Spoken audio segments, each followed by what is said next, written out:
ایسا لگتا ہے کہ ہمارا معاشرہ دو طبقوں میں تقسیم ہو چکا ہے.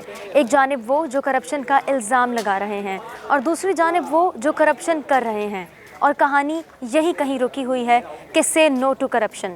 اس حوالے سے government college of science Multan میں نیب کی جانب سے اسٹوڈنٹس کو ہیلدی ایکٹیویٹیز میں انگیج کرنے کے لیے اینٹی کرپشن کے حوالے سے اویئرنیس کریٹ کرنے کے لیے اسپیچ کمپٹیشن کا انعقاد کیا گیا. اس کمپٹیشن میں کیا کیا ہوا، اس تقریب میں کیا کیا ہوا، آئیے آپ کو کچھ جھلکیاں دکھاتے ہیں. جب آنچ ہلکی ہلکی تھی شعلوں کو بجھانا ممکن تھا، اب آگ ہے گلیوں گلیوں میں، اب ملبہ ٹھنڈا کیسے.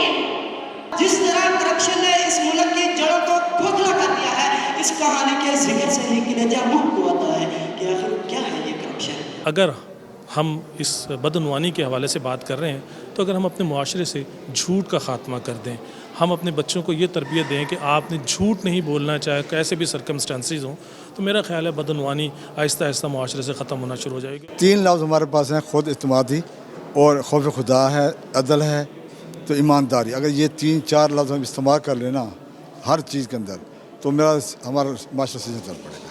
آج کی جو اسپیچ تھی اس میں maintaining and uplifting the integrity of public administration تھی کہ پبلک ایڈمنسٹریشن کو کس طرح کرپٹ کیا جا رہا ہے، اور ہم اس چیز کے لیے کچھ خاص نہیں کر رہے کہ ہم اپنے بچوں کو بتاتے ہیں انہوں نے CSS آفیسر بننا ہے، انہوں نے CSP بننا ہے، بٹ ہم یہ نہیں بتاتے کہ انہوں نے ڈیوٹیفل بھی بننا ہے. تو my speech was solely on that کہ ہم بچوں کو یہ تو بتاتے تھے انہوں نے پاورفل بننا ہے، یہ نہیں بتاتے کہ ڈیوٹیفل بننا ہے، پھر وہ جا کے کرپٹ اور ڈس آنیسٹ پبلک ایڈمنسٹریٹرز بنتے ہیں.